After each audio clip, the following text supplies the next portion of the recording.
this week's episode of Whatever Happened to Fun. I'm Bella. I'm Michael. I'm Devin. Whatever Happened to Fun is for the girl whose day isn't complete without a La Colombe signature latte on draft. Obviously. And that girl is Michael. I got one today. It was so good. They have a new flavor.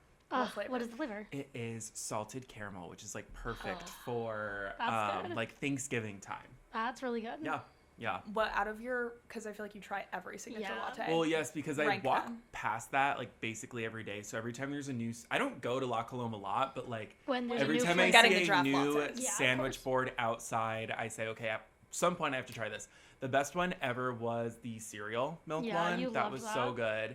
And then over the summer there was a s'mores one, which was so good because it tasted like graham cracker, and I love that. I love and then that inspired me to get the Chobani s'mores creamer, which is actually very good. And then they just had a pumpkin one, which was good, standard pumpkin. And then this one was good. It was like just the right amount of salts to caramel ratio, which was really impressive. Yeah, they're really good at that. I can't lie. I would say like I do not get them, I guess, just because we don't live by one. But I feel like I never pass one and never see one, so like I don't know. There's like 3 in my neighborhood. I feel like you just have a lot in your I think there's like only the Friday one and then one in the West Village. Oh, so there's not a lot of them. No, I don't think they're very buildings normal. I feel like it's the type of thing where like, you know how some buildings have like our building Starbucks, like they have like a sort of like, or, like watered down version of La Colombe. Or their like coffee shop carries La Colombe, because that's one in the West Village. It's not a La Colombe, they carry La Colombe. I will say though, the La Colombe, they don't have the draft then. No, they don't have the draft. The La Colombe cans, like sometimes I treat myself to that, and it is just the best treat ever. Like their coffee is so good. It is a nice little treat. No, the draft is really I had the special. cereal milk one. That's the only one I think I've had. Now they should can that up. They should bring that back. Yeah, they should hit the can button for the new year. Didn't Dunkin' Donuts do a cereal milk one? Yeah, I think they still have it. Yeah, and I think it was ass crack. I remember I liked it. Yeah, no, I think they do, because I just saw this TikTok that was like, it was like, I asked if I could do my cereal milk latte with oat milk, but they said they have to do it with cereal milk.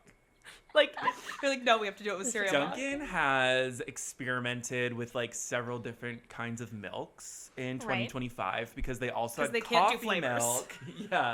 They had coffee milk, which was pretty good, and then they also had. Maybe that's what the TikTok was about. Either way. Cereal milk, and then there's another milk they I think they're trying out right now, but I haven't delved into that yet. The heavy word there would be trying. Yeah. I mean, we could do a literal bottle episode on Dunkin' Donuts. Yeah. But what I've learned about Dunkin' Donuts is that I reach for it more, but it's more so my go-to for just like coffee. Yeah. And if I'm in the mood for a little something sweet, I mean, I'd sooner go anywhere but Starbucks. But like if we're just talking big chains, you're getting like your run-of-the-mill coffee from Dunkin'. And if I want, like I do like the Starbucks holiday drinks. Yeah. Sue me. I had one. If I'm in the mood for a freaking white chocolate mocha, or peppermint mocha, I will not be dabbling in whatever flavors Dunkin' Donuts is trying to put into a latte. I think the big thing is like we're not taking a risk at Dunkin' Donuts. I know exactly what I want. I've learned my lesson too many times because it's gonna taste like shit on a stick. When I got like literally that blueberry matcha one time, I was so scarred. No. Like, I think we literally so safe to say you haven't tried the Wicked drink menu yet? The alphabet matcha. No, like the bright green. The Sabrina Carpenter espresso drink is like the worst thing ever. Like it's like straight gasoline. I think I like Dunkin's new flavors when I know how they're being implemented into my coffee. Like when it is a milk, I'll do that. When it is a new syrup, I'll do that. If it is something off the beaten path for Dunkin', I'm not sure that's really gonna it's kind of like, be do you in my want mobile to app orders. Your fate today? Absolutely not. Absolutely not. It's an episode of Death Becomes Her, really, with Dunkin'. And it will put a hole in my stomach. So. All right. Well, you mentioned Wicked. Is it? I guess we just should. I mean, what else is there to really talk about? Yeah, I mean, it's the big elephant in the room. We went to the premiere of Wicked. For good. Yeah. And boy, was it. Out of 10, what do you guys rate it? The movie? Yeah. Or the experience. The experience those are a little drastically different. Yeah. Oh, we didn't do concepts. We'll do it after. My concept is Wicked. Okay. Yeah. I have one. I'll do it later. Okay. Yeah. We'll save that for you. Stay tuned. I mean, it's a 10 out of 10. Like, don't shut it off just because we forgot. Oh, stop it! Please stop. I know you guys are waiting for it. I mean, I'm never gonna Similar to Taylor Swift, I'm not really going to criticize it too much. Obviously, there's actually things I have to say because as Devin and I were speaking last night after we saw it, like, it's so different from the way the first movie is because the first movie was very true to the stage adaptation. Right. Yeah, and this second part 2 is so much different than the stage adaptation. Yeah. So that just leads to like more commentary on it. But I'm still not, it's a ton. I just think there was more newness to digest. Yes. It is just, it's way more different than Act 2 than the Act 1 is different from the Act 1. Right. Yeah. Basically. It was pretty, my last time was so we went to the premiere, by the way, guys. And we were in the last same room the first time was the second time I had seen it, and I think it benefited from a second viewing. So that's what I was gonna say, because it's different. I don't think I'm ready to rank it because like when I saw the first one, I was just like, yeah, amazing movie. Like I literally just didn't have anything to say. Yeah. I was like, yep, there it is. But with this, it's like, okay, I think I'm gonna benefit because I'll probably see it again next week, like around Thanksgiving time with my family. I will benefit from a second watch. Absolutely. Yeah. I'll benefit from being able to see the first 3 minutes of it also. Yeah. That I didn't get to see. I hate to forget, you guys, it was like 10 minutes. Yeah, like the beginning is really drawn out. Like I had to assume that they milked out the before she even starts to sing. Oh god, I mean like there's a whole new like storyline. I saw the beginning opening part of it. I won't do spoilers. I saw it on my TikTok of like the first shot. Thing. First shot. So I think I still haven't seen any of. Thank goodness, I haven't seen it at all on my phone. Well, there's like so much too because they it's really like did they also do like phones, in the middle of it. It's like the Wizard and I reprise with Alphaba. I won't spoil more, but it's like where the fuck is happening? Yeah, and then like it kind of like brings you back in and out. And I think that's the big thing with this movie too. It's like you think you know where you're going, and then suddenly it like takes a turn. It's like something else is like gonna happen for like 15 minutes, and then we'll get back on the track. Yeah, and I honestly I don't know like how much we want, because by the time that this is out, like I would say the majority of people still haven't seen the movie. Yeah. Right. So I would say that like I don't want to spoil too much, but also if you don't want any spoilers, probably skip 10 minutes ahead. Yeah. But I would say that I agree, and like with that, like, and that is also like made more true, I think, also by the new music and like the new music. I was telling Bella, I did not know. I knew that there was like a new song. I didn't know that like there was a lot of new music. Like it felt like I was like, oh, like what's going on here? And that happens kind of more in the first half, like I would say, where I was the just first like, half I was like, literally, have I ever seen this musical before? That's how I felt. I was like, I'm so confused. And because I think the only songs that are still the same are For Good, even though they like still chopped up some dialogue in it. Yeah. And then No Good Deed. No Good Deed is pretty true. As long as you're mine. As long as your mind has the same dialogue thing, but like music wise, it's the same. It's the same. Wonderful, totally different. Not that I ever listened to that song anyway. Now I will because I like the new version. Yeah. Thank goodness, totally different. There's also like kind of a new. Like where we popped in, it was the same. Like the last half of it is. The beginning. I was looking at the soundtrack today, and it's like the beginning is called like Every Day More Wicked, which I don't think is in the Broadway one. No. I mean, I think they just like kind of classified it as that because that's like a whole sequence. A different song, but and you can't forget about March of the Witch Hunters. No. Which has a whole Ariana Grande song in the middle of it. Which it does, but I will say that the March of the Witch Hunters parts are very true to form. Yeah. And as a March of the Witch Hunters rights activist, I feel like all the ensemble numbers are staying pretty true to form because like the ensemble parts are so freaking iconic in this show that like everything is pretty much standard, I would say, in terms of like the harmonies and like the melodies and stuff. When they like hit the end of the March of the Witch Hunters, I was like, let's effing go. Ethan Slater killed. He killed the second movie. I will say, like, I was legitimately scared of him. Yeah, like in a really good way. He was frightening. Maybe because he was, you know, a villain in his real life. Yeah. He took the villain on screen really seriously. No, like he was scary. I was frightened of him. A lot of people would be scared of Ethan Slater. I mean, and they are. And they are. I love him.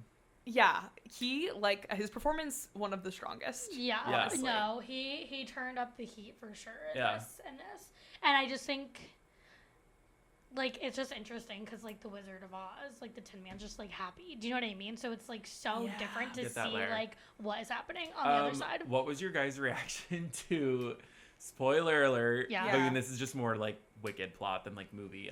Seeing Johnathan Bailey's face as the Scarecrow, because I thought it was terrifying. I thought it was so weird. I think for how good that the Tan Man looks, that he could have been more Scarecrow-y. His face looked like animated. I kind of like... Okay, a scarecrow has like things drawn on its face, no? Yeah, like, it was almost like they didn't finish it. It was almost like they were trying to make what a human would look like as a scarecrow, but it's like, well, no, he's just a scarecrow. I felt like there should have been like, I don't know, some like black on his nose. Yeah, the nose was distracting. And his eyes were so why creepy. is his face tile?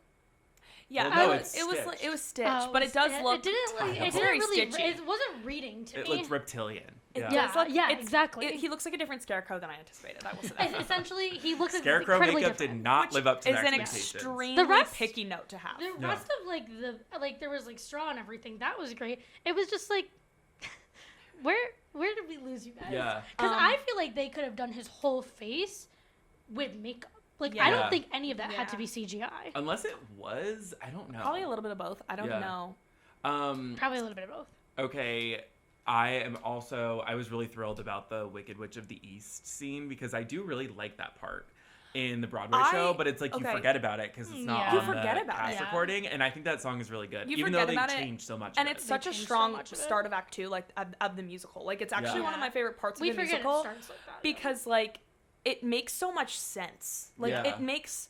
I, like, love how much sense it makes in just the way that, like, they do it on the stage. And I think, as we were talking about this last night, like, they obviously have to change some things for the movie to, like, make it make more sense. Yeah. But I do love that part of the musical.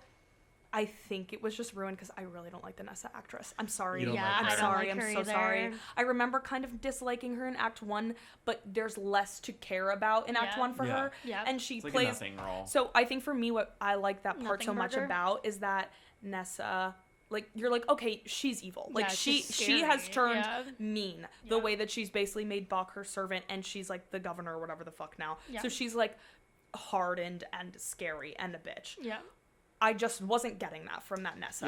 Yeah. And you want to feel some sympathy for her because she is also like the other part is like she really just needs to feel love. Like I get that, but I just feel like that Nessa wasn't selling any of that for me. I liked her. I thought she was great. I think that a big thing too is like Ariana Grande and Cynthia Erivo are obviously so much older than their characters are, but they can read young. She just like is young, and the fact that they're older helps contribute to their character, and especially the transformation and like the years gone by in the second movie. I think someone said recently it was like 6 years in the middle. I don't know why that was specified. Yeah, I mean that makes sense, I guess. So like she kind of just like was the same, except she was just like acting different, and I don't think the acting was totally like sold, but I still thought she was great. I thought she pulled off, especially the end of that scene where he's being turned into the Tin Man and she's out there singing. Like, I thought she nailed that. It's a very hard... It is like hard. A very, like... It really does, like, make your stomach. Like, and I liked the new plot points of, like, her being a governor and, like, you get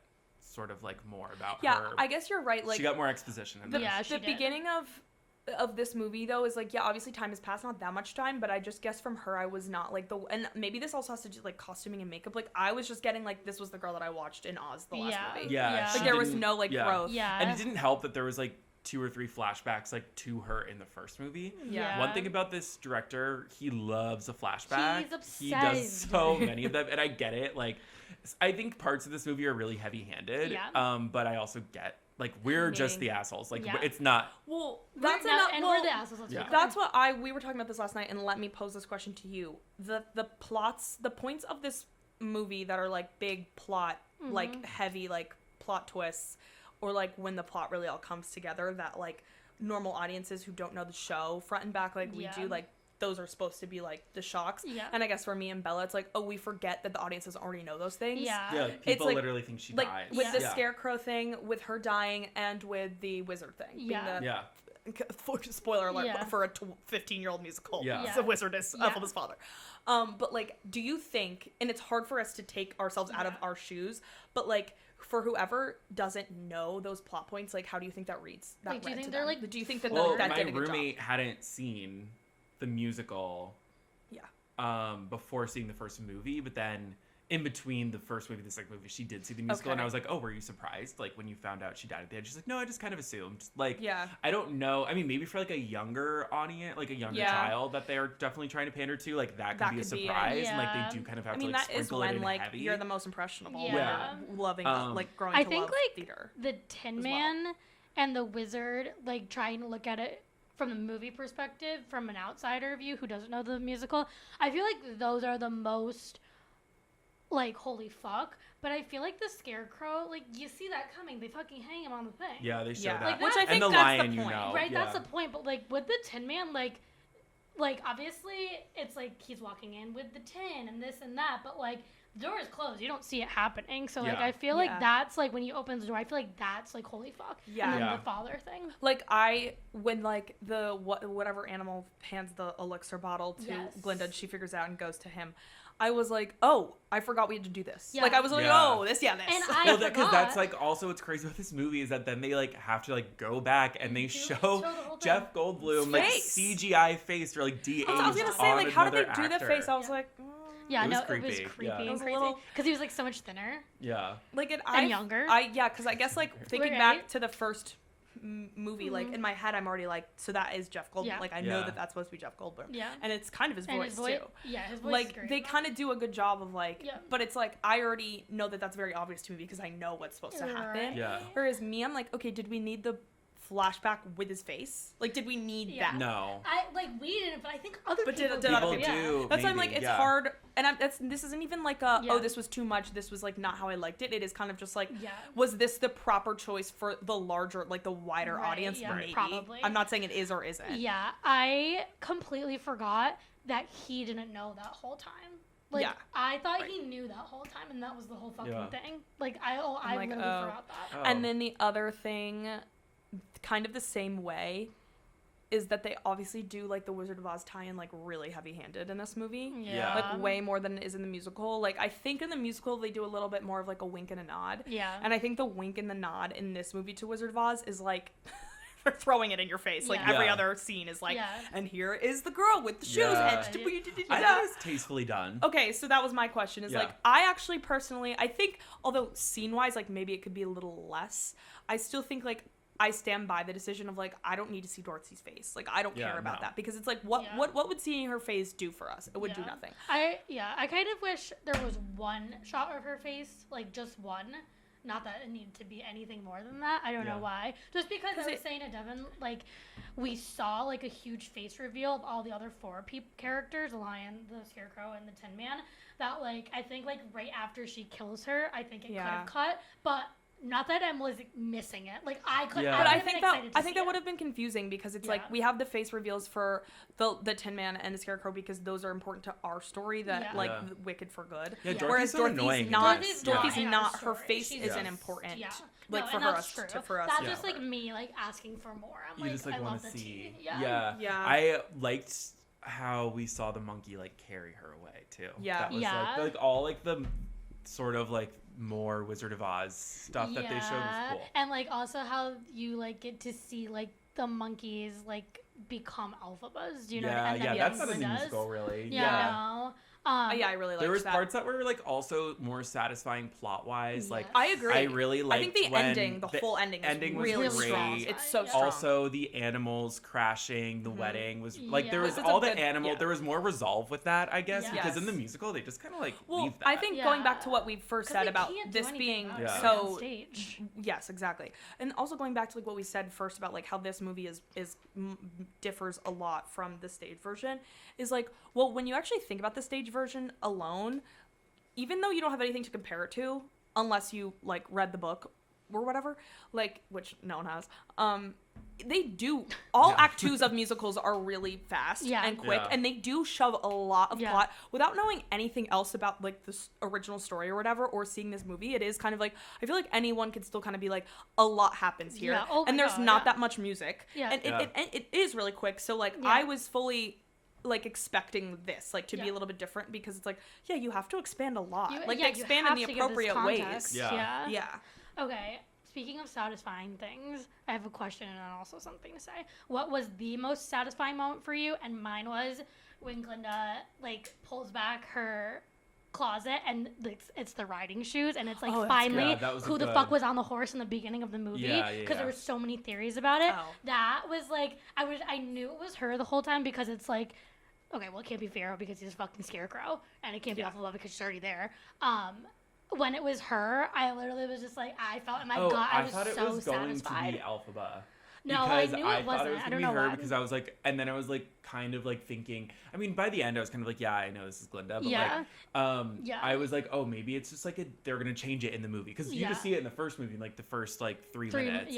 And it's like in the first movie, it was like, oh my god, like what if it's like a twist and like a new ending, and like Elphaba is like by herself or something. It was like the start of like the end of Glinda's like true transformation of her character, which is and like better her putting on those dirty boots, it is and like getting on a horse. I was like, this is amazing. I was so happy about that. I would say like, that's not a satisfying like moment, but like I would say like just like the Glinda, the way that they tie everything very well for Glinda, her character development, the way she ends, like how she ends, and like I just think that is really well done. Like I do think like the second half of this movie is like extremely strong. Not saying the first half isn't, but again, it's like I need to go see it again. Slow. It's a little slow, and then you have those new songs, and I'm like, so do we like the new songs?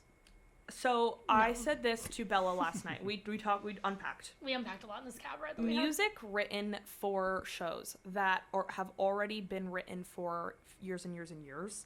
Go like one of two ways for me, and it's like, one, this like sonically doesn't sound like it fits because it was written 20 years later, right?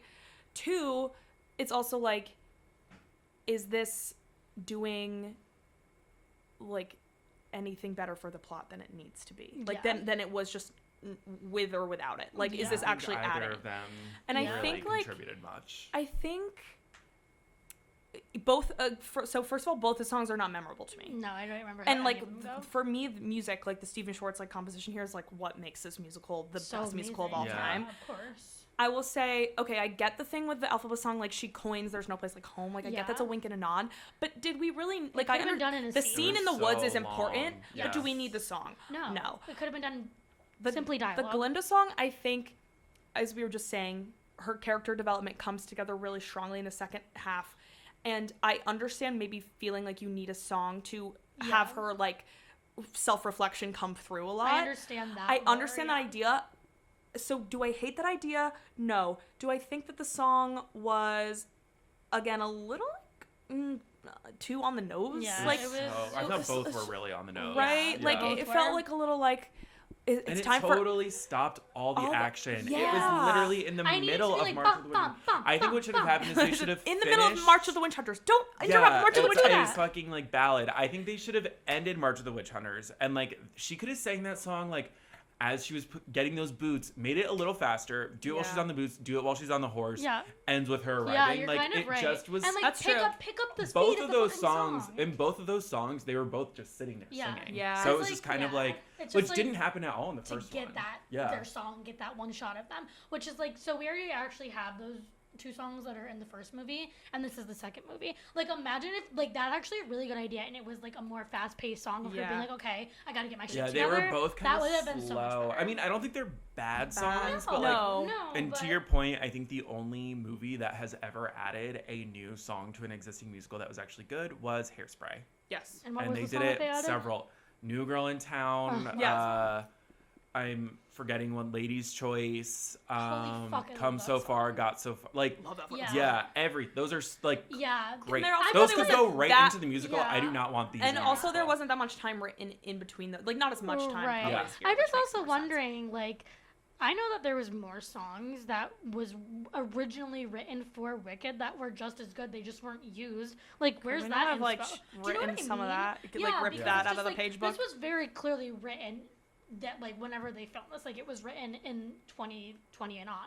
So it's like, I know that there was old material that fits the time. And I think Cynthia Erivo helped write her song. I think she did too. I don't hate them. I'm just like, I'm like, I didn't need it. I'm like, I feel like if you were gonna make a big, I get why they did it. I just think if you're gonna make a big thing about adding new music in, I think like sonically they could have been stronger. Like I think both of them could have been stronger. I think they were really weak and too on the nose. Yeah, and just a little too on the nose. It's like, I understand. Like, you don't need to hit me in the face with what's going on here. I understand what's happening. I actually understand completely But again, is that more helpful for audiences who know less about the show? Possibly. Maybe. Yeah, it doesn't break it at all. No. It's just like, as someone who knows the show, it's like, all right, let's pick this thing up. And having said that, I will say the songs that are in the Act 2 of the musical originally, I think that they nailed every single, and there's not that many. I mean, so it's hard to not, and obviously they nailed all the first Act 1 songs too, like they did. Yeah. But like Act 2 was really heavy for like Alphaba, and like just back to back, and I literally think As Long As You're Mine and No Good Deed were like, I literally like, I don't think I like, and that's how I feel about The Wizard and I when I watch it. Yeah. But like, I don't think I took a breath during No Good Deed. Like No Good Deed was, oh my god. And back to what you said, No Good Deed was my most satisfying part of the movie. Yeah. I thought she totally just I think I will probably say in the same thing of like one moment, it's got to be No Good Deed. Bodied it was insane. And the ending of As Long As You're Mine. Although I would have watched a rated R As Long As You're Mine. Speaking of new original songs, let's throw in a Fiero song. Like, ditch the stupid fucking Girl in the Bubble song. Fiero, no shirt on, let's make it happen. John, call me. No, it wasn't my least satisfying part. I loved how they did it. Like, it was great. It was just kind of like, hold on, let me think of how the lyrics go. Kiss me to whatever, hold me too tight. Devin, give me your hand. That's how they should be. Why is he taking his suspenders off in the corner of the fucking room? And why is she's too far away? She starts to sing away from him, and I understand like. I understand that. I need help believing you're here with me tonight. Is like, I can't believe you followed me here and you're here with me right now. Yeah. But like, it's still like an extremely intimate song. I want them to be like they are at the very end. Yeah. I was like, why is the first two verses happening? Like, why are they why is she wearing this raggedy ass cardigan? Yeah. Like let's take her clothes off. I want that cardigan though. I loved it. It looks really comfortable. Yeah. No, but it's like, I have an idea. Take your fucking clothes off. Yeah. Oh my god, take your clothes off. Well, we did get him shirtless, but it wasn't long enough, and we didn't even get to see like and it the was full... like also above nip. Yeah. Because they're keeping it PG. But like the thing about Johnathan Bailey for me is his face is enough. Oh my gosh, it's enough. And he makes this one face I actually did find. Maybe that's why we didn't like the Scarecrow. Right. Because we couldn't see his face. I did actually find a full As Long As You're Mine on TikTok, thank God, because I've watched it like 7 times today. He makes it's already on TikTok? Oh yeah, I can send it to you guys. I sent it to Bella, sorry. Because she was like, I'm looking for a bootleg. Bella, our friend who I was sitting with, and was like pretty like normal during the movie, and the part that she just started full on sobbing during was As Long As You're Mine. Yeah, well, I will say that's probably when I cracked my first tear. Yeah. I cracked my first tear too. I mean, oh, it's so Johnathan good. Bailey, I don't know where they made him, what lab they made him in. I don't understand. And we talk about, like, it's so rare that People magazine ever gets Sexiest Man Alive, right? Right, at the right timing. Yeah. They did. That's what gay, we forgot to talk about amazing. last week. Yeah. So we are talking about saying it now. They have flopped that so hard every year in a row. I have no idea. There must be like when some it was like gay John intern on their team that was like, year. it has to be. I'm like, John Krasinski's hot. He was hot back then though. Like, Sexiest Man Alive of 2011 maybe. This is was now. So I was expecting perfect. it to be Glenn Powell. Yeah. Oh. Yeah, and that would have been annoying as fuck. Yeah. But then or when it was like Blake Shelton 2 years ago, or like John that's Lennon. no, this was literally so perfect. On the nose Good in the most on way, them. best way possible. And he's so hot. I just don't know. Like It's everything. I have no words. I have no fucking words. It's crazy. Yeah. So that was big fat spoilers, so we'll have to write in the description like huge spoiler. Whatever happened to spoilers. Again, amazing still. I cannot wait to watch it again in I can't wait we to haven't get really actually spoken about Ariana and Cynthia though. Like their performances. Yeah. Oh. I mean, again, I mean like Cynthia really shines for me when she performs, when she sings. Yeah. Like, because I've said this to you guys. I am seeing just like because like the official like reviews came out today too, and like everyone was like, this is Ariana. It owns this movie. Like, this is her Oscar. This is everything. And I think she's amazing in it. It is still Cynthia's movie to me. Personally. I think it's still... I know people don't agree. I agree. I will say, I don't disagree with people saying that as well, just because the writing and the ending of this movie really lends itself, again, as we talked about Glinda's character development. She has it really lends itself to just, like, allowing Ariana to give that performance. Yeah. Whereas, like, Cynthia just doesn't have that much room in this movie to do it because her ending is different. She's already there, yeah. She's, like, Act 1's heavier for her, and she has a different ending. Whereas you have all this, like, huge character development for Glinda, which, she gets more to do. Yeah. She gets more to do, and Ariana Grande does nail it. It is incredible. Yeah, she does. It's incredible. I think I will say, I'm more sold on Ariana in this movie. I'm more sold on Ariana, but I think, like, people who are like, oh, it's Ariana's movie, are, like, missing the point. Like, they're so perfect because they work so well together, and like, it makes so much sense. Like, and it also is kind of like it's this thing of, like, Glinda, yes, she gets more time to shine in the end, in the way that this movie ends, but it's, again, like, it's all because of Elphaba. Right. Like, everything is because of Elphaba. Well, it's exactly which is what why they say, the partnership is so strong. Right. At the end of the video, or at the end of the first movie, they say, I hope you're happy in the end, and it's exactly that, because it's like, Glinda knew to not go with her, and look at what happened. She got exactly what she wanted, and Elphaba got. Yeah. I guess Johnathan Bailey, I guess that's what she wanted. I don't really know what she wanted. It is crazy. But it is just like, I hope you're happy in the end. That's what happened. It is. It's like, and I was thinking, you know what's, I think, much more clear too, maybe with the performances as well in this, of like how much for Act 2 it is about just love for Elphaba, which is so crazy. Which it really I felt came through more in this movie than is in the show. I like that. Like, I like that because, I mean, the whole point is that she feels like she's never going to be loved or chosen. Yeah, so it's like that, and Glinda's the person Glinda who's gets always to be the loved person and that chosen. she wants to be. Exactly. Yeah. It's a flip-flop of, like, what they both think they deserve. Like, you think Elphaba's going to be the one empowering, Glinda's going to be the one who, like, gets the hot guy. Yeah. But it's actually flipped. And that's what's so they beautiful wanted about the actually whole thing. Deep down. That's what they wanted. And the wizard deep can down. go fuck himself. Yeah. And the wizard's going back to Kansas. Yeah, I like that they showed that. Yeah, I like that they showed that.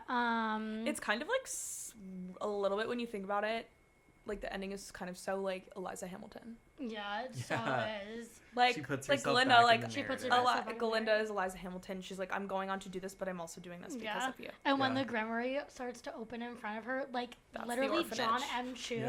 John M. Chu's standing in the orphanage, and he's like, this is what has to happen. This is what it is. And we saw Philippa Sue last night. Yeah. Oh my gosh, I actually didn't. I didn't catch her glimpse. Really good. I saw the back of her I will say that also experience-wise, like the 3 hours in, I'm not even kidding, the coldest I've probably ever been in my life in that line last night was made worth it by immediately the film ending, leaving the theater, getting down to the lobby, and the first person I saw in my eye line was Matt Rogers. Yeah. And wherever Matt Rogers is, Bowen Yang is not far to follow, and I just kept following kind of Matt Rogers with my eyes and realized he was just beelining right towards Bowen Yang, and then they hugged. And I was like, this kind of made...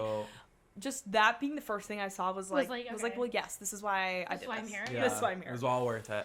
Yeah. What other celebrities did we see? Nina Dobrev was huge. I wanted to see Trisha so bad. I saw Judith Light. That's the actress that I couldn't think of her name. Oh my god! I'm so jealous. Never, there was people there that I like saw on social, like Megan Hilty was there. I wish I saw her. A lot of the Platts. The Platts. Which, like, we saw to be expected from Dancing with the Stars. Yeah. Bob the Drag Queen as we were leaving.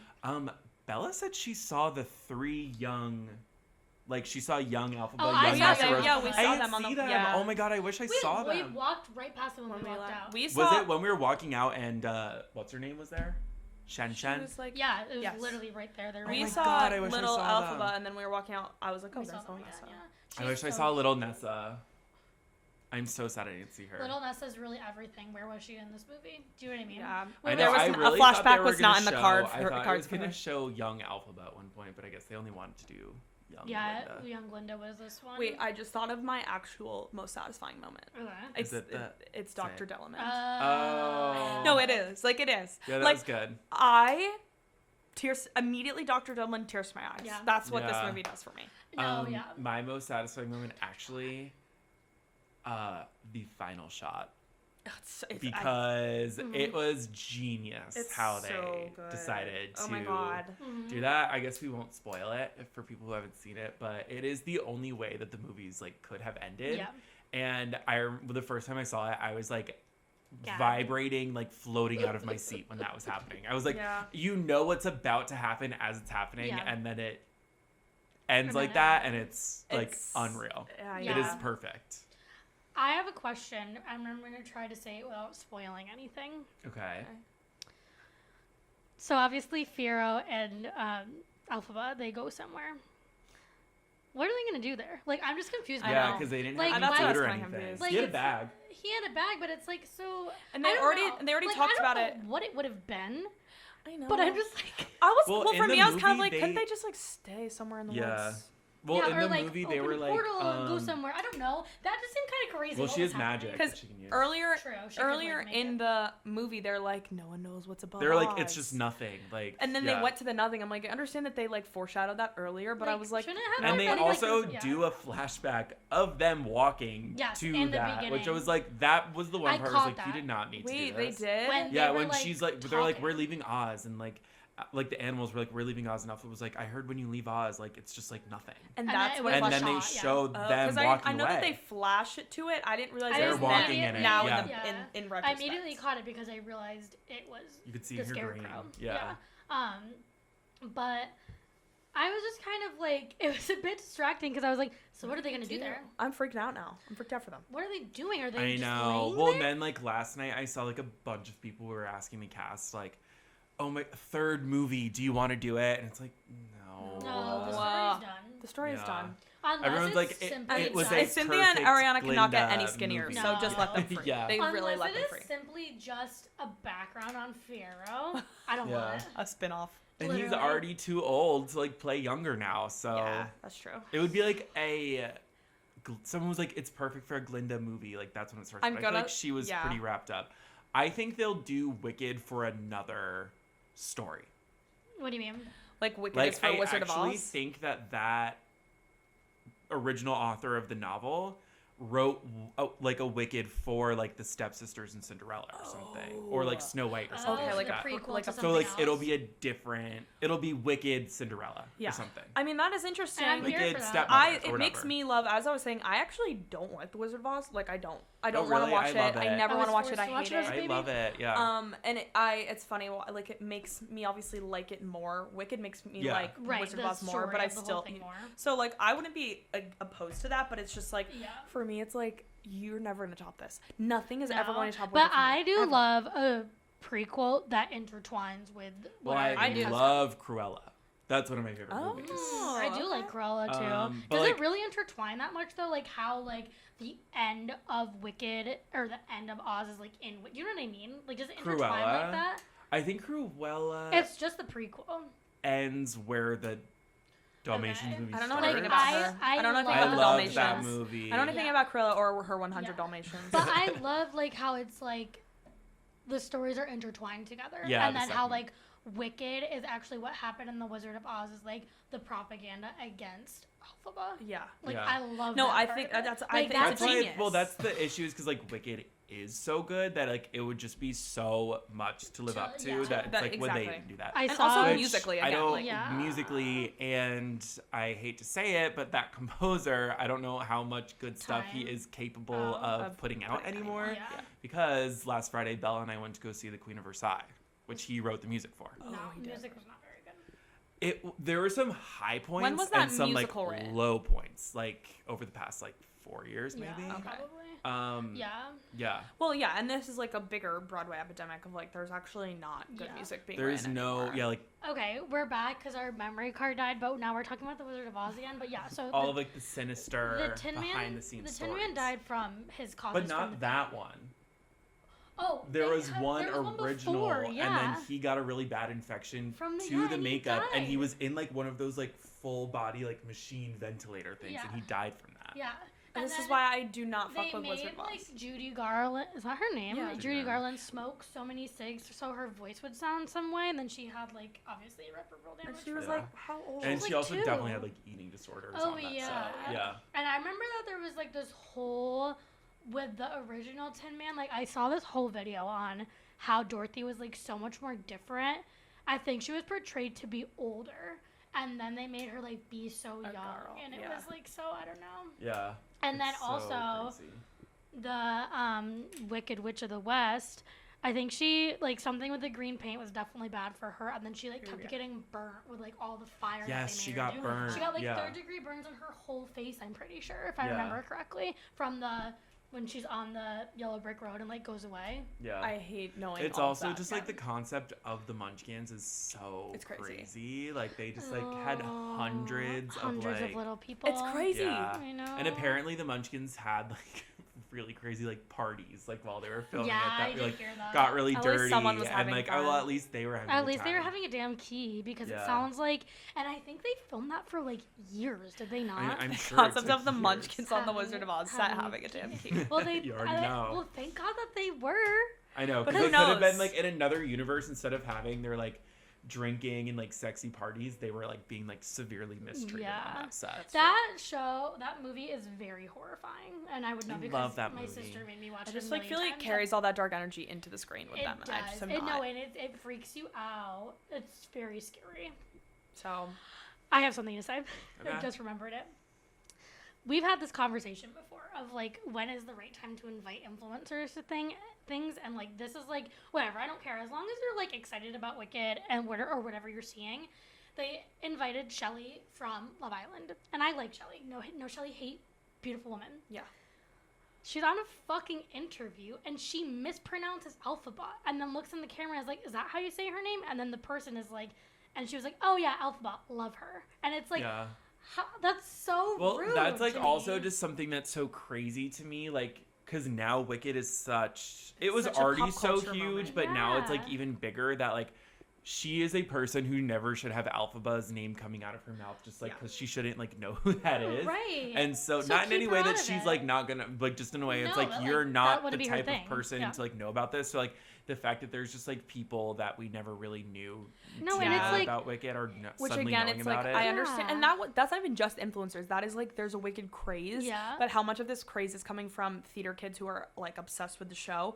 A part of it, but it's way bigger than that, too.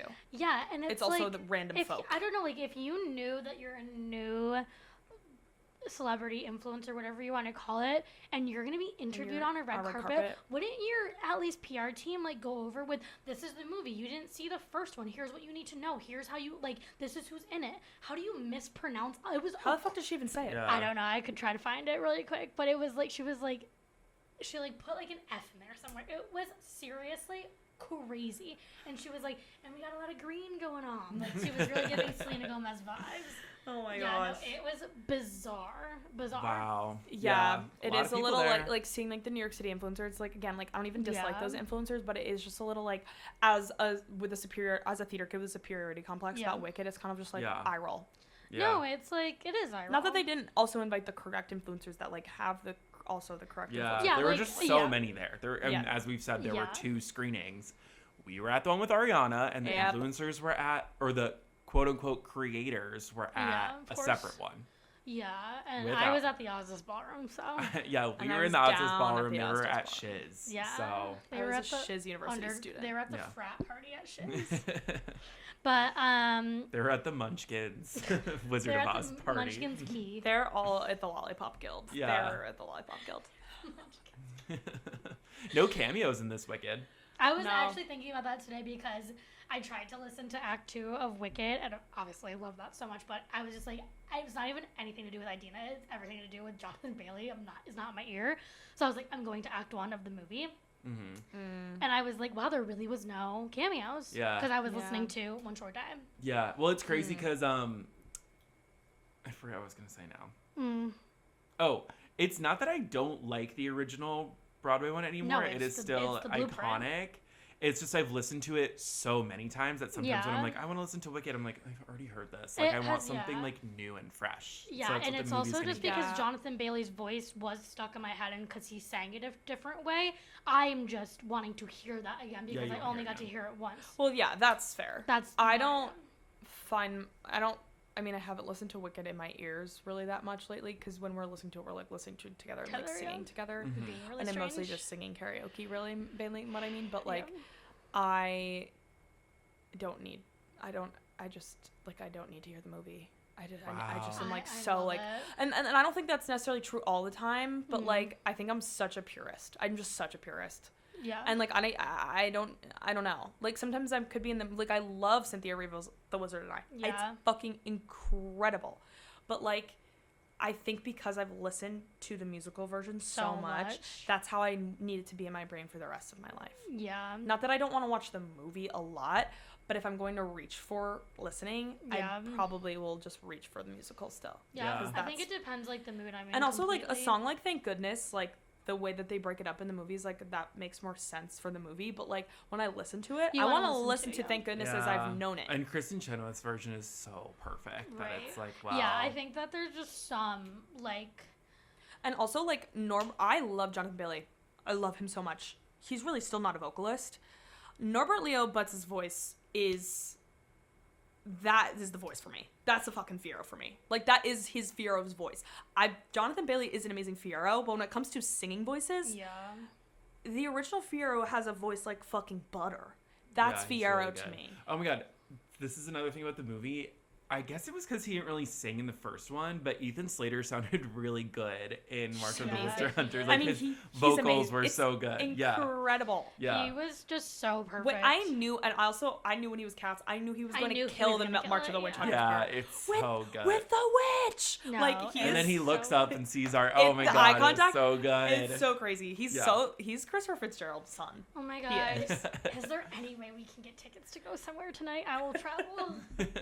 There's not screenings tonight. I know. Except if you want to go to like Patchogue, Long Island. Or whatever. Okay, I will. I want to see it again so bad.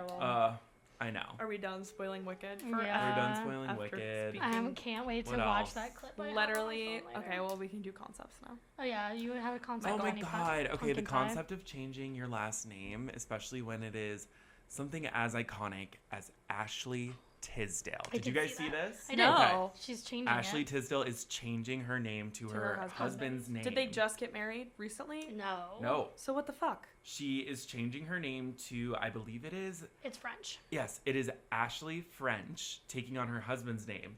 And in a new post on her social media, she said she's going to use her married name on socials now, since she's a mother in her 40s and running her own company. I mean, I will say I give it a pass because that last name is fabulous. French is really great. As fabulous as Tisdale, though, no. like, but she's not famous anymore. That is just a name to me, though. But like, it is a name that is just like ingrained in my mind forever. The name Ashley Tisdale. And I also think if you were gonna do it, you should have just done it right away. Yes, not when you're like kind of not like. At this point, her name is the only thing that people can still like latch onto her over. I guess she's running a company, I guess, so it seems like she's definitely not interested in being famous, but like, right. But I also still, she's kind of being half famous. I kind of also think, why is it that big of a deal? You could still go legally by Ashley French and keep your Twitter and Instagram and TikTok Ashley Tisdale. Maybe she's doing it for publicity. Literally doesn't matter. Well, no one will care. Yeah, as the Sharpay resident over here, well, her brand is a play on her husband's last name, French. I think it's like Frenchie. Oh. So that's stupid though. Because if you're gonna make a brand, it's like fragrances, maybe like some skincare. I think this is dumb. I think that's her problem. Because if you're gonna make a brand based on like whatever you want to do, but like it's based on a name, you should go by the name that you're famous for. Yeah. I she released an album in 2019. I mean, her brand I don't really think is that popular either, so maybe this is maybe because it's Frenchy and not Tisdale-y. Yeah, I don't know. I mean, at the end of the day, you can change your name and you can change your clothes, but you'll still be Ashley Tisdale, so I don't really care. You can change your hair. Like, say that. Yeah, like you're always gonna be Sharpay Evans, who is Ashley Tisdale, so you can change your hair and you can. I was just kind of sad about it. Like, I love that name. I saw it and I just completely ignored it because I couldn't even listen to it because it pissed me off. It's really sad. Yeah, I guess I just like don't care. Like, why did she need to make an announcement? I don't know. It's so like. I didn't even watch it. Nothing burger. It's so nothing burger. It's like, literally just nothing put the burger. fries in the bag, bro. But I'm such a like pop culture like. I guess in a sense purist that it's like the fact that she's not going to go by that anymore. Like something is dying a little bit. Something is dying. At least we still have Vanessa Hudgens. True, and she's not going anywhere. She's not going anywhere. Both literally and whether we like it or not. Yeah. No, it is sad. Yeah, it is. It's like she happens to be the only one of like the main 3 High School Musical people who is in a relationship. Like Efron and Hudgens are not going anywhere. And as of today, there is a new episode of Dancing with the Stars tonight where Dylan Efron is at risk of going home. But as of today, Zac Efron has not shown up to Dancing with the Stars. I thought I heard a rumor that he was there last week, but I never saw any pictures. Who do you think is going on? I don't know. Like, in my heart of hearts, like, the people are going to rise up and finally get Whitney out of there. And I do see it as, like, a slight, like, big upset. You know what I mean? Yeah. I am hoping that they do that, but I posted a TikTok that did a little bit of views, and people were not happy with me in the comments about saying that Whitney needed to go home. So I think as many Maybe I'm on the Twitter Twitter side and of they hating hate her, Whitney. Yeah. I think as many people hate her, people love her. I think that's true. Yeah, I agree. So that's what I've been seeing. And unfortunately, at the end of the day, with the judges' votes, like that does matter. She's still at the top of the leaderboard, so it would be a huge upset if she went home. And I would stand on my bed and clap up and down. Yeah. And jump and do a backflip. I don't know. Like, I am really nervous every single time that Elaine will go home, and people love her though. People love her more unanimously. When I realized that she was on the chopping block last week, I got a little nervous because I didn't think Andy was going to go home. But I don't actually think that was votes. I think that was like production decision. I think it's a lot of production. Yeah, I mean, I could see because so it's Robert, Elaine, Whitney, Alex, Dylan? Jordan, and Dylan. That's 6 people. Yeah, are they going to chop 2 tonight? Question mark. Either there's going to be 2 or there's going to be a top 5. Oh, that would really piss me off. There was a top 5 like 2 years ago, I think. I feel like they this is just like I think people are really like big babies about this because it is a dance competition show. Like things are going to be a little bit cutthroat. People have to go home. Like people are going to get criticism. It's a dance competition show.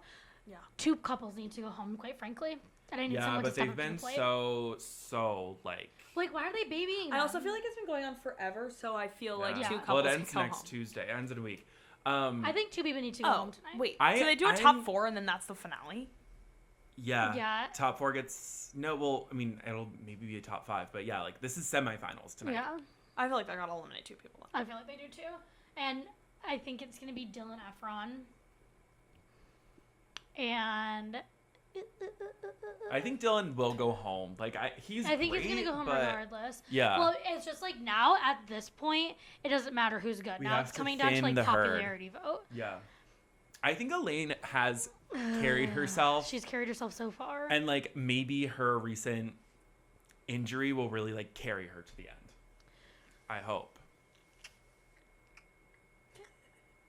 I just don't think there's going to be a big enough upset to get Whitney home, and then it's like, who else would go home is my thing. I know. It's scary. Or we could just do a 5-person finale and let Elaine stay, which I think they would do. Everyone gets a little bit of the mirror ball. Yeah, it's like Mean Girls, and they just like cut pieces out. Right now, who's your winner? Not your winner. Who do you think is going to win? I don't think Whitney will win. I don't think Whitney will win either. And if she does, maybe Alex or Jordan. I'm gonna fly to Los Angeles and I'm gonna bang on the door of I think it's between Alex or Jordan. Yeah, I think Alex is probably gonna take it if I'm being honest. People will be mad, but yes. People are gonna be mad, maybe not even much about Alex or about the fact that it's staying in. I don't know how to say their last name. The like Chermovsky family, because it was Val 3 years ago or 2 years ago. Jenna last year, and so it would continue to stay in their home. I think it could be Jordan. Like, I think really, it just has really been recently like the skinny white girl, young white girl wins, and so like I think they should maybe try to take their winners because we know it's not all just based on audience. Like there is definitely some like production at play. Production kicked Andy off last week, so they can make some calls. Yeah.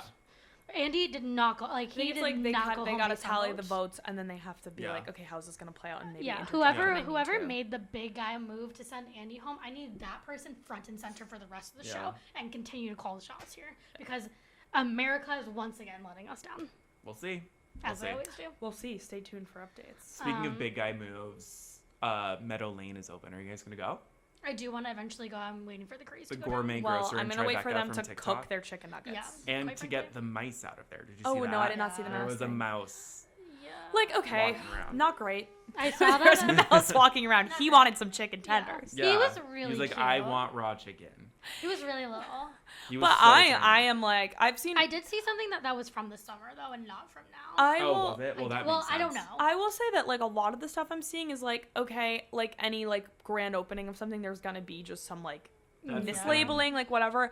But the raw chicken's really bad. Yeah. Raw chicken is bad, and yes, some part of me, it's like, obviously he's a new business owner. The grocery like industry is like, there's not that many. It's hard to break into, and it's really hard. Like, think about especially in all Tribeca. of the stuff that goes into that. Like, I can't even, my brain can't even compute. Yeah.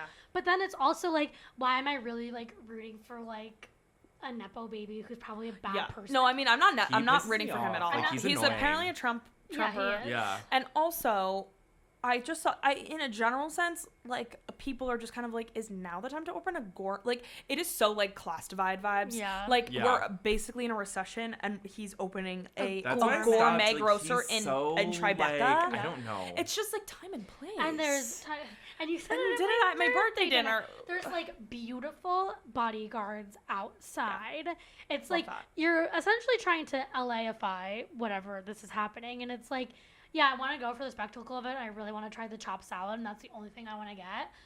But it's just kind of like, I don't know, read the room. Yeah. A bit. I probably won't go until Bethany goes and like she picks to out see what she says about the chicken salad gets, review. and then she already did a chicken salad review. She didn't like it. Oh yeah, I knew she wasn't gonna but like it.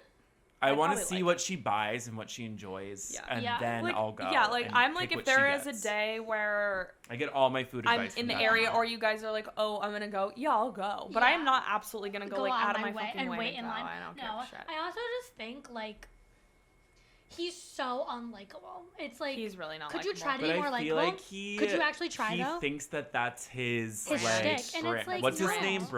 I don't. I Brokeback honestly Contessa. genuinely Yeah. no idea.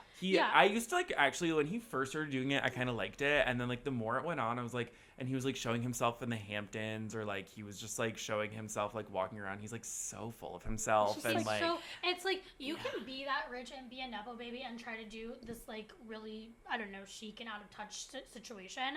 And that's fine. If you have a little bit more of like a humbleness about it, like you should be humble because you're opening a grocery store. Do you know how hard that is? You're gonna have like fuck-ups. for example, like another really rich, privileged gay man, Graydon. Mm-hmm. If he was like, I like Graydon. He's likable. love Graydon, yeah. Like if this guy was just a little bit had more of a sense of humor about himself, maybe I'd like him. But he tries so hard to be funny. And it He actually also just thinks reads he's like funny. you're actually a terrible person. It reads that you're so like unapproachable. Yeah. I don't know that like I saw a comment being like, why do people want to like tear his business down or tear him down? And it's like, well, maybe if he was a little bit more approachable, I wouldn't want to do that. But you make it easy for people to genuinely if you were just like more like he's definitely like crashing out. Like if this was on Graydon's TikTok now. grocery Like, store, so I would have waited in line. Like I love Graydon because he's so funny and like he probably has all the same fucking ideals that this guy does, but he just markets himself better, quite frankly. Yeah. And that's what life's about if you're going to be in a public figure. I'm just like. I don't know. There's something sinister about this genre of person. There's something so sinister about him and this whole thing. And also, he's like besties with Anna Delvey, or he just like in his mind, like I don't think it's a slay to have like Anna Delvey come to your gourmet grocer and like eat it, and like he probably thought that this video of her trying the chicken salad was like so iconic. Yeah. No, it's just like if you can be an out of touch person like behind closed doors, but you need to like try to. I don't know. Yeah. There's just something that's not reading. I'm just like so done with really rich people. Yeah. And maybe it's also because of my industry, but I'm just like done with influencers who are just so rich and unlikable. Like, I'm just so. Like, I am so tired. I'm so tired of the landscape. I'm so tired. Yeah. Oh my god, then don't go see Queen of Versailles. Yeah, that was you what kill it's yourself. all about. Yeah, Bella told me all about it, and I can't believe that. I cannot believe that. No. I can't believe that that's like what the story is. I can't believe that I just can't believe they made a musical. I can't believe that it's like not funny. Like I was just like, wait, it's really... like it's like dramatic. I was like, oh, I didn't know that was the story. No, but I finally saw Hamilton. So. Hey. I can't believe it took me so long, but I saw Hamilton. In the 8th row. Congrats. It was the best. It was the best night of my life. Yeah. It was Leslie Odom Jr. Yeah, the concept of seeing Hamilton for the first time, meeting Leslie Odom Jr., inviting the cast of Hamilton to Cornerstone within 5 days, and of seeing Wicked for Good. I feel just on turbo mode. I feel crazy. We're on and we saw the Queen of Versailles between all of that, Michael. Yeah, we really did. We're packed sketchy. Mm-hmm. It's crazy. And I saw Wicked for Good for the first time when you guys were at Hamilton. Right. So it's you kind of can't hold us. November is a very November. It's too busy. Theater, I actually was just trying to schedule something today, and I literally had to be like, can this happen after Thanksgiving? And Thanksgiving's 2 weeks away. Yeah, I do feel like December. We're at the point where it's now. I'm everything has to wait. I do feel like December. Now I'm okay. I think beginning of December clears up for me, but November's just been wackadoo. Yeah, November's too much. Wackadoo. It's over. Wackadoozy, and it's over. We've got Thanksgiving. As is this podcast episode. Thanks, gavel. So actually, we have a thing. Yeah. I'm gonna post on my real Instagram the pictures from the Wicked for Good premiere, as an actual post. Mm-hmm. So go like that because I'm all about self promotion, and so I will. Can you post the one that I sent in the group chat and Facetune, please? Sure. Yeah. So everyone go like that because I'm all about self promotion these days. So true. Yeah, thank you for listening. Give this a 5-star rating and review. Follow us on all the platforms. Subscribe to this. Follow us on Spotify. Tell your friends to listen. Follow us on Spotify. I think you follow on Spotify instead of subscribe. Yeah, I think you do. If I'm correct. I say this as a non-Spotify I think you do too. user. Well, whatever you do, just do it. Do it to us. Just do it. Hey, do it to by us. the time whatever that you do it to us. We're back for another episode. Could it be Spotify Wrap / Apple Music Replay time? It's next week. It's next week. It's basically the week of Thanksgiving. But sometimes it's the week after Thanksgiving. But that's not enough December time. No, I guess it's just they know. They stop counting after. Well, I guess it wouldn't matter because it's for the year. There's a debate on when Spotify stops counting because it used to be unanimously everyone knew that they stopped counting after October, October 31st. That's the last day to count. But then recently, it came out that they actually count more of November. Yeah. But it's always the end of November. I'm so mad because I forgot to get my shit together again on that, but it says at the top of because you can see your top songs on Apple Music. It says updated 3 weeks ago, it won't change, and I'm like, oh, so ours are locked in. Oh, yours are locked in, right? Yeah, I think Spotify's today, are locked though, now. that it will continue to count into December, so it could change, but your actual when you wrap get the presentation is gonna be what it is, and I'm so fucked. Let's talk. I'm so fucked. The concept, we'll dig into this more. The concept of needing to fix your Apple Music wrap. I'm so. Which is only something that Bella deals with. Yeah, it's only something that I've ever. Okay, everyone, before we sign off, predict your number one artist. It's Gaga this year. For I've me, been thinking about this a lot, and I think mine is Lady Gaga. Yeah, Bella. I think mine's probably just gonna be Taylor Swift again. I think Sabrina Carpenter could probably come in close. Tate McRae could possibly be up there, but it's probably a fight between Taylor Swift and Sabrina Carpenter if I had to guess. Yeah, my big three will probably be Gaga, Taylor, and Beyonce. Yeah, Gaga is gonna be up there though. She was top 3 for every month. I don't know where Taylor is going to be this year for me, but it would be naive of me to think she won't be in my top 5 because she always is. She's always my number one. She's always if she's not my number one this year. If she's not my number one, she's always my number 2. That's been true for the past few years. But I do feel I don't know about this year, but I do feel Gaga has her beat. I do. I've listened to a lot of Lady Gaga this year. Yeah. Which, honestly, it was good because also all her new music dropped in the beginning of the year. Well, that's so why we I think the whole so much year. Yeah. And then I had my extreme autistic Born This Way, retroactive Born This Way phase. Right. Yeah. It was extreme. Yeah. It was extreme. All right. Well, stay tuned, guys. Yeah. We'll to let you know. Yeah. It could be big. All right. Well, thanks for listening. Bye. I'm so bored I could die. No one's fun anymore.